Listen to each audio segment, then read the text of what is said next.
pero primero. Lo que Dios nos está llamando a hacer es que pongamos la relación que tenemos con Él como la prioridad de nuestra vida.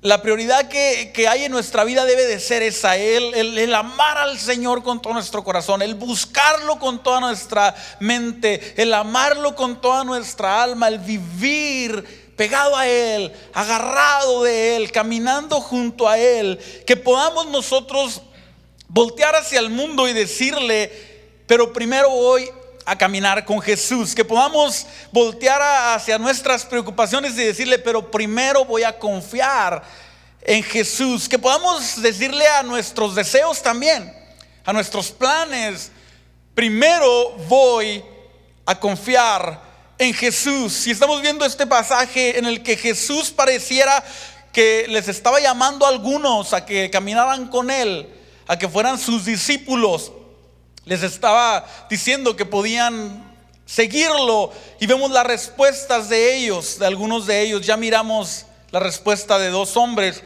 y hoy vamos a terminar este pasaje en Lucas capítulo 9, versículos 61 al 62, y encontramos este pasaje. Jesús le dice a otro, ¿no? Sígueme. Y este otro le dice, sí, Señor, te seguiré. Podemos ver que está respondiendo a lo que Jesús le estaba diciendo. Jesús le dijo, no, sígueme. Y el hombre le dice, sí, Señor, te seguiré, pero primero deja que me despida de mi familia. Deja que me despida de mi familia. Jesús le dijo, el que pone la mano en el arado y luego mira hacia atrás no es apto para el reino de Dios. Hoy vamos a terminar la serie hablando de esto, pero primero debo vivir para el reino. Pero primero debo vivir para el reino. Tú y yo debemos de ser personas, discípulos, hijos de Dios, que viven para su reino. Que lo primero en la lista de sus prioridades es vivir para el Rey del reino, para vivir para el reino de Dios. Y eso es lo que Jesús le dice a este hombre. Está Jesús caminando y de pronto uno le dice, te voy a seguir. De pronto Él le dice a otros, tú sígueme. Y las respuestas son diferentes. Y encontramos a este hombre que le dice, déjame que me vaya y me despida de mi familia. Lo primero que vemos aquí es la respuesta del hombre. Le dice, sí, Señor, te seguiré. Y otra vez volvemos a ver esta contradicción de palabras en la que tú le dices, sí, Señor, pero algo que no puede suceder en nuestra vida. Y quizá hemos estado haciéndolo, ¿no? En algún momento continuamente diciéndole, sí, Señor, pero tengo estas otras cosas. Sí, Señor, pero tú no entiendes mi situación. Sí, Señor, y no se lo decimos audiblemente, ¿cierto? Pero nuestras actitudes y a veces nuestras prioridades muestran precisamente eso que le estamos diciendo a Jesús. Pero primero voy a hacer esto otro. Le dice, pero primero deja que me despida de mi familia. Y si tú y yo pensamos en una demanda que le pudiéramos hacer a Jesús, o en una demanda que le pudiéramos hacer a Dios, que fuera una demanda razonable, es esta. Porque ¿cuántos más no le han dicho a Jesús o no le han dicho a Dios, espérame a que logre pagar mi casa? Y tú dices, la casa no es algo material. O espérame a que me sienta con ganas, ¿no? Y tú dices, pues, oye, no se trata de ganas. O cuántas otras cosas hemos puesto ahí. Pero en este caso, este hombre le dice a Jesús, espérame, déjame, voy y me despido de mi familia. O sea, si encontramos una pregunta o una petición de este hombre razonable, o de cualquier hombre, esta es razonable que le diga, ¿no?, a Jesús, oye, déjame, me voy a despedir. Este no estaba diciendo lo que el otro, déjame, voy, espero a que se muera mi papá y luego te sigo. No, este está diciendo, déjame, voy y me despido. Y aún a esa respuesta encontramos que Jesús le da otra respuesta. Aún a esa pregunta o a esa petición, Jesús le da una respuesta muy difícil de asimilar. Muy difícil de asimilar. Esta demanda que este hombre estaba diciendo no debe de ser extraña a veces. O sea, es algo lógico, es algo que a lo mejor pudiéramos pedir nosotros. Pero la realidad de lo que vemos aquí es que aún en tu vida va a haber momentos en los que Dios va a probar las cosas más pegadas a ti, las cosas que más tú añoras, las cosas con las que más tú tienes una relación. ¿Con qué cosa tú tienes una relación? Lo más probable es que este hombre estaba diciendo, déjame, me despido de mis padres que me vieron crecer, que me criaron, que me ayudaron, que debo de estar ahí, o de mi esposa, lo más pegado, lo más sagrado. Y Jesús le responde de esta forma. Encontramos entonces la respuesta de Jesús a este hombre. Le dice, el que pone, mire, Jesús no le dice al hombre, no debes de preocuparte por tu familia, ni tampoco le dice, tu familia no importa, ni tampoco le dice, olvídate de tu familia. Jesús responde de una forma que va mucho más allá de lo que el hombre estaba esperando. Le dice, el que pone la mano en el arado, o sea, el que está dispuesto a hacer la obra, a hacer el surco, el que se quiere comprometer conmigo, el que está dispuesto a seguirme, el que quiere seguirme y luego mira hacia atrás, no es apto para el reino de Dios. Lo que estamos viendo de la respuesta de Jesús, porque Jesús conocía los corazones. Y tú y yo, como les decía al principio, a veces no sabemos, o al menos las terceras personas no saben si lo que estamos diciendo es una excusa o realmente es algo verdadero. Pero Jesús conoce nuestros corazones. Y Jesús conocía el corazón de este hombre, aunque nosotros no sabemos. Y la petición de este hombre nos parece muy razonable, pero Jesús miraba algo más allá. Miraba algo más allá de lo que las palabras decían. Y sin querer ponerle más, y sin querer entrar en decir que este hombre estaba mintiendo o lo que sea, lo que sí sabemos es que Jesús conoce los corazones. Y lo que sí sabemos es que Jesús no se detuvo para pedirlo todo. No nada más de él, sino de todos aquellos que lo seguían. Y Jesús le dice, aquel que pone la mano en el arado, no es, si voltea para atrás, no es apto para el reino de los cielos. Porque el arado necesita toda tu fuerza, necesita tu entrega y necesita tu enfoque. Tú y yo no entendemos a lo mejor mucho esto. A lo mejor a algunos que les tocó arar, a alguien aquí le tocó arar la tierra. Hugo por allá está, pero alguien más que le tocó arar la tierra, ¿no? La mayoría de nosotros no entendemos exactamente de qué se trata esto. Pero el punto es de que el que va arando lleva el arado y va un animal enfrente del arado, jalando el arado, y este hombre tiene que poder dirigir el arado, porque si no dirige el arado, si se distrae, lo que va a pasar es que el arado se puede enterrar de más, causándole un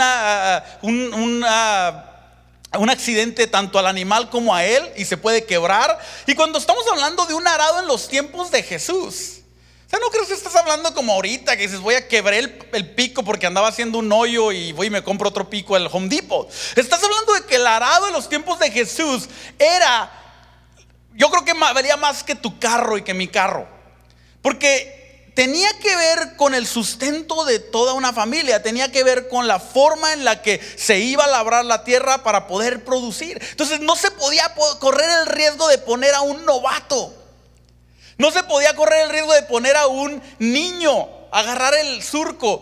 La otra cosa, eso era lo más importante, pero la otra cosa era que si no pones atención, los surcos saldrían chuecos y dañarían los otros surcos que ya estaban preparados. Y Jesús utiliza esta figura para hablarnos del reino de Dios y decirnos que todo aquel que se monta, que se pone, que agarra el llamado de Dios, tiene que estar dispuesto a enfocar su vida y a entregarlo todo. Una de las cosas que más con la que podría yo asimilar esto es ahorita cuando hablamos de manejar. A los que nos toca manejar, ¿no? Si tú te puedes manejar, ¿y cuánta gente distraída te encuentras en las calles? Que va manejando y a la vez que va manejando va comiendo, a la vez que va manejando va viendo el teléfono, a la vez que va manejando va luchando con los niños y todo. Y afortunadamente no todas esas distracciones terminan en un accidente, pero cuando terminan en accidente, en muchas de las ocasiones es fatal. Muchas de las ocasiones. ¿Por qué? Por la falta de distracción. Por la falta de concentración, la distracción y la falta de enfoque. Y Jesús lo que le está diciendo: una vez que tú agarras mi palabra y caminas conmigo, tienes que estar dispuesto a confiarme todo. No le está diciendo necesariamente que se olvide de la familia y que no le importe la familia. No le está diciendo como al otro hombre necesariamente que no tendrá dónde recostar la cabeza. Lo que le está diciendo es que tienes que estar dispuesto a entregárselo a Él todo.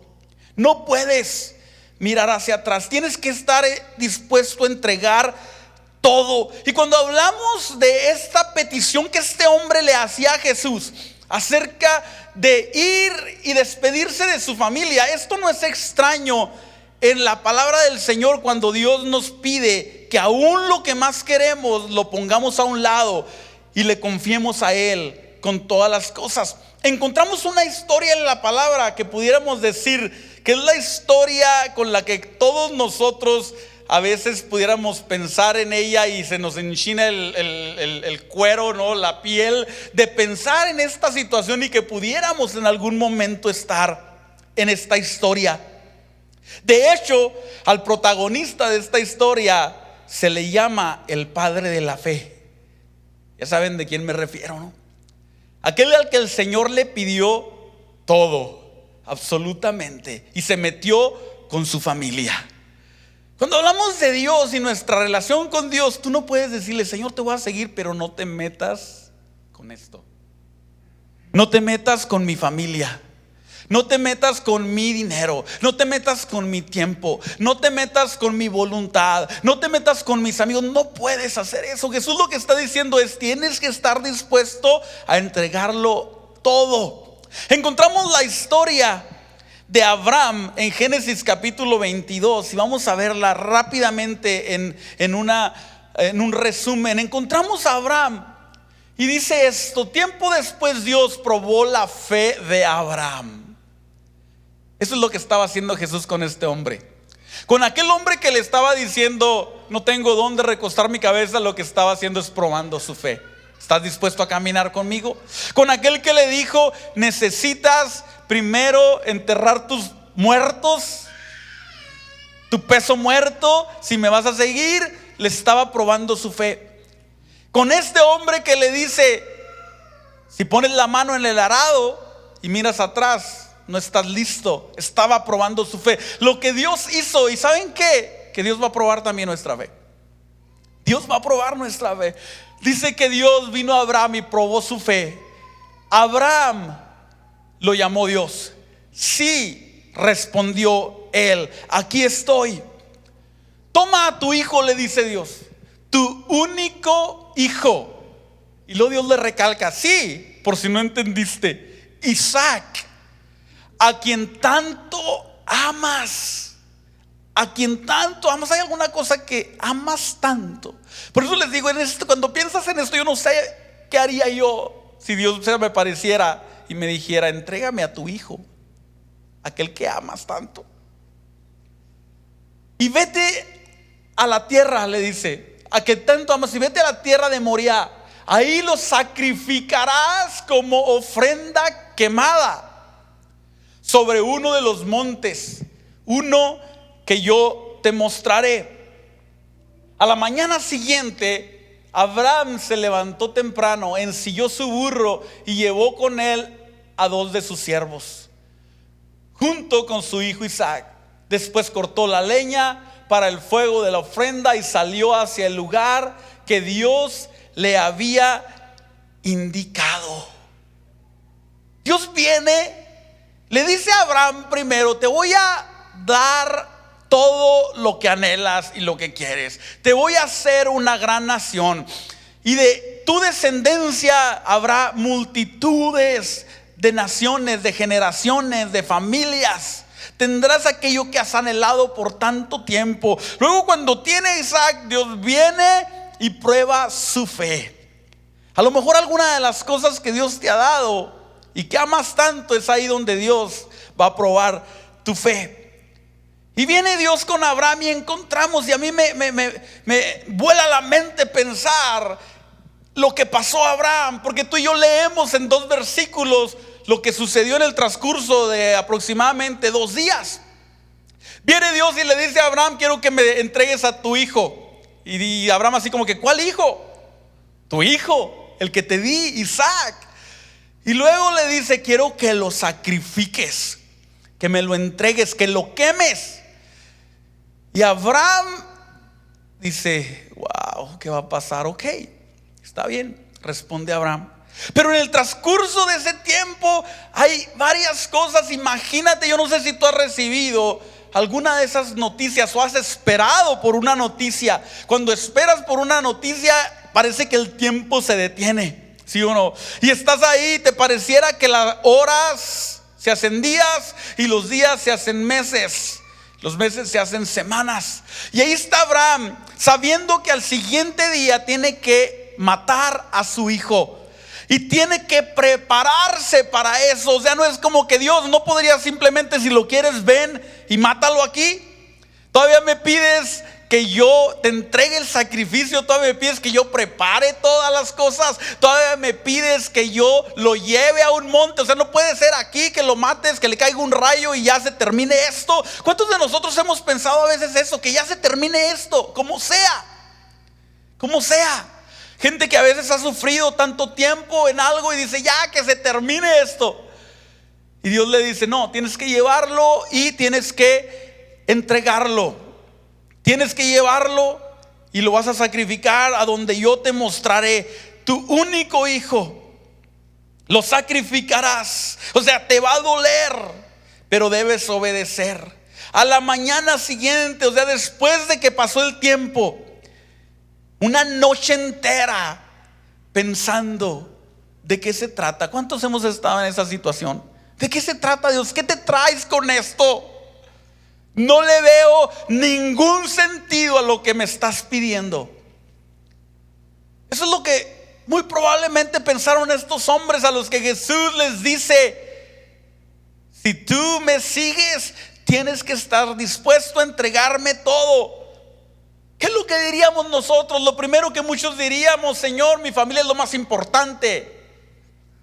Señor, mi dinero es lo más importante. Cuando este hombre rico se topó con Jesús y le dice: vende todo. ¿Qué es lo que tú y yo haríamos? Ahí está Abraham toda una noche, que les aseguro que no durmió un solo segundo, esperando a la mañana para llevar a su hijo y sacrificarlo en el fuego.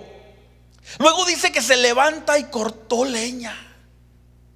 O sea, no era como que voy a comprar la leña de perdido para evitarme este dolor. Tengo que cortar la leña con la que voy a matar a mi hijo, en la que lo voy a sacrificar. Cada golpe del hacha a la leña, les aseguro que les traía un pensamiento de lo que iba a perder, pero a la vez lo hacía meditar en la promesa que se le había dado, en la promesa que Dios le había dado.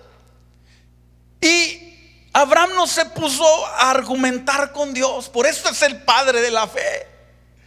Porque tú y yo no somos los que tenemos ese título, porque muy probablemente hubiéramos argumentado con Dios: Dios, pero tú me diste una promesa, eres un mentiroso. Lo primero que hubiéramos dicho. Abraham se levantó, preparó la leña, ensilló el burro. Y yo no sé qué le diría a Isaac. No sabía Isaac a dónde lo llevaban, porque la Biblia y la historia nos enseña que después Isaac pregunta: ¿y dónde está el carnero? O sea que muy probablemente solamente le dijo: vente hijo, vámonos, vas a ir conmigo, te voy a llevar a dar una vuelta. Imagínate esas palabras. Este hombre estando dispuesto a obedecer a Dios en todo, en todas las cosas. Y de esta historia encontramos varias cosas. Solamente voy a compartir unas cuantas. Podemos ver algunas verdades aquí. Una es que cuando confiamos en las promesas de Dios, primero que en todo lo demás, sabemos que Él cumplirá todo lo que nos prometió. Eso es lo que estaba sucediendo. Necesito que me traigan una batería, por favor. Para se le está acabando. Eso es lo que estaba pasando. Eso es lo que estaba pasando en la vida de Abraham mientras él ponía a prueba su fe. Él decidió que iba a confiar en las promesas de Dios. Decidió que iba a confiar en lo que Dios le había dicho. Decidió que Dios era digno de confianza. Decidió que iba a ponerlo a él primero, no sus pensamientos, ni su duda, ni sus métodos, ni lo que él pensaba de cómo podría suceder lo que Dios iba a hacer. Y entonces después podemos nosotros mirar, al pasar el tiempo y la historia toma su lugar, podemos mirar lo que Dios hizo. Tú y yo miramos la escritura y la leemos de corrido, pero aquellos que estuvieron ahí, que tuvieron que pasar, por eso es que a veces nosotros no entendemos los procesos de otras personas, porque no somos los que estamos ahí. Vemos a alguien que ha pasado por una situación y, como dice el dicho, nadie sabe lo que trae el costal más que el que lo lleva cargando, ¿sí o no? Pero una cosa sí te puedo asegurar, y es que Dios, Jesús, sabe lo que tu costal lleva. Jesús conocía la vida de estos hombres. Jesús no estaba siendo intransigente con estos hombres. Y cuando Jesús viene a nuestra vida y nos dice: ven, necesito que camines conmigo, o nos dice: ven, necesito que tomes el arado, no está siendo intransigente con nosotros. Es porque sabe que tú tienes lo que se necesita para hacer la obra a la que Él nos llamó. Dios sabía que Abraham tenía lo necesario. Por eso lo escogió. Por eso le dio la promesa, y por eso vino y probó su fe. Y Abraham fue probado en su fe, y cuando fue probado en su fe, él pudo demostrar que confiaba en Dios. Encontramos esto al pasar de los años y de los años, siendo revelado por el Espíritu Santo al escritor de los Hebreos. Fue por la fe que Abraham ofreció a Isaac en sacrificio. O sea, no fue cuando en la mañana siguiente Dios de pronto le dice a Isaac: estaba jugando contigo, no te preocupes. No, Abraham tuvo que llevar a Isaac hasta el lugar del sacrificio.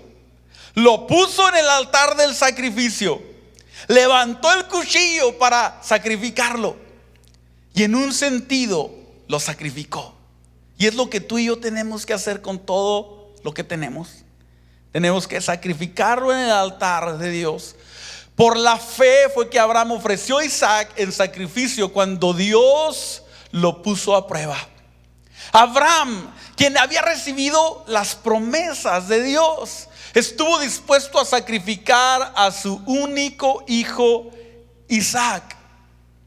Aun cuando Dios le había dicho: Isaac es el hijo mediante el cual procederán tus descendientes. Abraham llegó a la conclusión, miren esto, y es aquí donde tú y yo tenemos que llegar. Abraham llegó a la conclusión de que si Isaac moría, Dios tenía el poder para volverlo a la vida. Por eso es que Abraham fue capaz de llevarlo hasta el lugar del sacrificio, porque dijo: si lo tengo que matar, estoy seguro de que el que me dio la promesa es poderoso para volverlo de la muerte y cumplir en él lo que ya me ha dicho.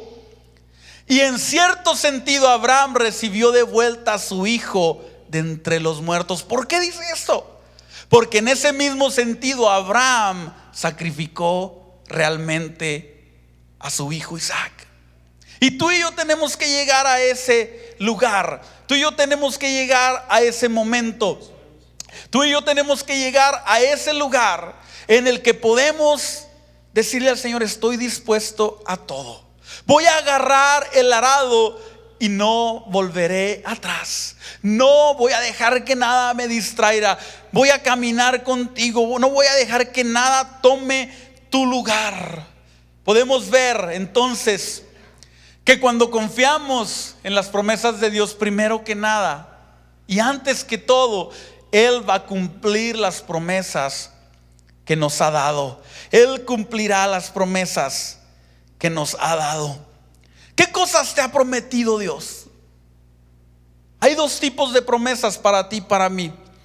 La primera es una promesa personal que tú tienes que ser capaz de escuchar de parte de Dios.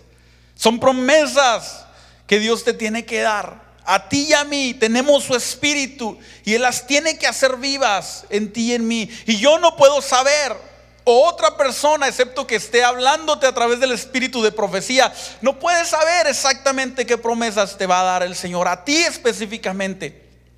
Pero hay otras promesas que el Señor nos ha dado para todos nosotros y podemos agarrarnos y confiar en ellas. El mismo escritor de Hebreo dice que tenemos esa fortísima, esa grandiosa promesa de parte de Dios, que tenemos esas grandiosas promesas de parte de Dios. Tenemos la promesa de su vida eterna para nosotros. Jesús les dice a estos hombres: no tengo dónde recostar la cabeza, pero tengo vida eterna para ti. A lo mejor esta noche nos va a tocar poner la cabeza en una piedra, pero te aseguro que tienes vida eterna. Lo mismo que le dice a aquel hombre que está colgado en un lado de él y le dice: te aseguro, esto te lo puedo asegurar, que estarás conmigo hoy en el paraíso. Esa promesa tú la tienes. La promesa de una compañía perpetua. Tú y yo nunca podemos decir: me siento solo, porque tenemos su espíritu que nos ha sido dado. Jesús les dice: esto les prometo, que no los dejaré ni los desampararé. Esto les prometo, que estaré con ustedes todos los días hasta el fin del mundo, y que si me voy les conviene, porque enviaré al Espíritu Consolador para que esté entre ustedes. Y tenemos la promesa de recompensa duradera, que no sea polilla. Dice Jesús: hagan tesoros en el cielo, donde la polilla no corrompe, donde no se acaba. Yo no te puedo decir: mira, ven todos los días a la iglesia y te aseguro que en un año tú vas a tener el mejor carro que necesitas, porque lo más probable es que no suceda. Pero sí te puedo decir que su espíritu está contigo. Sí te puedo decir que lo que haces para su reino, que si le dices al mundo: voy a poner primero el reino, aquello que tú logres acumular en su reino no se va a corromper. No se va a corromper. Y vas a llegar ese día y vas a tener tu recompensa. Y vas a llegar ese día y te vas a dar cuenta que tienes recompensas de parte de Dios. ¿Qué promesa te ha dado el Señor a ti? Encontramos esta otra verdad, que cuando le entregamos a Dios todas las cosas, entonces estamos seguros que tendremos todo lo que necesitamos. Eso es lo que podemos ver de esta conversación que Jesús tiene con estos tres hombres. Jesús les dice: entréguenme todo y les aseguro que tendrán lo que necesitan. Les aseguro que tendrán lo que el Padre sabe que necesitan. Una y otra vez Jesús les repetía esto: el Padre sabe de qué tienen necesidad. El Padre sabe lo que ustedes necesitan. Jesús les dice eso. Y cómo nos encanta este versículo, ¿sí o no? Cómo nos gusta. Busquen el reino de Dios por encima de todo lo demás y lleven una vida justa, y Él les dará todo lo que necesitan. La versión de la Reina Valera dice: busquen primeramente el reino de Dios, su justicia, y todas estas cosas vendrán por añadidura. Esta es la realidad de lo que Dios nos ha prometido, que si tú dejas todas las cosas, que si tú pierdes todas las cosas, Él te va a dar todo lo que necesitas. Él te va a dar todo lo que necesitas. Y luego encontramos esta otra promesa en el libro de Romanos, y esta te la puedo asegurar que es para ti y es para mí. El Espíritu de Dios la inspiró para ti y para mí. La podemos abrazar y agarrar. Dice, porque ¿qué podemos decir acerca de cosas tan maravillosas como estas? Si Dios está a favor de nosotros, ¿quién podrá ponerse en nuestra contra? ¿Quién se nos podrá poner en contra? Si Dios no se guardó ni a su propio Hijo. Cuando tú llegues al momento en el que pienses, ¿por qué Dios es injusto y no me da lo que necesita? Ve ahí, date cuenta que ya te dio todas las cosas en su Hijo. Y que si no se guardó a su propio Hijo, dice, sino que lo entregó por todos nosotros. Y pregunta, ¿no nos dará también con Él todo lo demás? ¿No nos dará también todo lo demás? Mira, Jesús no era un aguafiesta. Jesús no era alguien que quería arruinarle la vida a la gente. De hecho, podemos ver esto y aprender esta otra verdad, que cuando le entregamos a Dios todas las cosas, entonces estamos seguros que tendremos todo lo que necesitamos. Volví a repetir la misma de ahorita, pero tengo otra más. Si Dios no te está pidiendo todo, si Dios te está pidiendo todo, no es porque te quiere dejar sin nada, sino porque quiere darte todo lo que verdaderamente perdura. Si Dios te está pidiendo todo, no es porque te quiere dejar sin nada. No es porque te quiere arruinar la vida. No es porque quiere arruinar tus relaciones, tu familia. No es porque quiere arruinarte la tarde. No es porque quiere arruinarte el día ni el futuro. Es porque te quiere dar todo lo que verdaderamente perdura. Eso es lo que quiere hacer Dios con nosotros. Pero tú y yo tenemos que llegar a este lugar, a ese momento en el que le decimos, primero eres tú, Jesús. Primero eres tú, Jesús. Y tú y yo queremos todas las cosas, ¿sí o no? Queremos todo lo demás. Queremos la riqueza y la gracia de Dios, la bendición de Dios, la vida abundante. Y todo eso viene cuando le podemos decir al mundo, primero voy a vivir para el reino de Dios. Pónganse de pie conmigo. Yo creo que tú y yo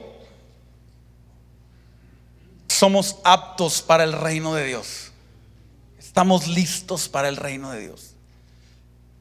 Yo puedo verlos a ustedes y no creo que Dios está pensando, no le voy a soltar el arado porque va a dañar la tierra. Yo creo que lo que Dios está diciendo es, estás listo. Solamente tienes que agarrar el arado y caminar conmigo. Y te aseguro que no vas a perder nada. De hecho, hay otra parte en la que Jesús les dice a los hombres, porque a lo mejor pudiéramos pensar, ¿qué garantía hay entonces en el reino de Dios? Pero Jesús le dice en otra parte a sus discípulos, les aseguro, le dice Jesús, que si alguien pierde madre o padre o hijos o familia o casas en este reino, en esta tierra, en este mundo, yo se los devolveré, dice Jesús. Yo se los devolveré en este tiempo y en el venidero. Esa es la promesa. Esa es la promesa de Jesús. Tú y yo no debemos de amedrentar y entristecer. Tú y yo no somos como el hombre rico que se entristeció porque le pidieron todo.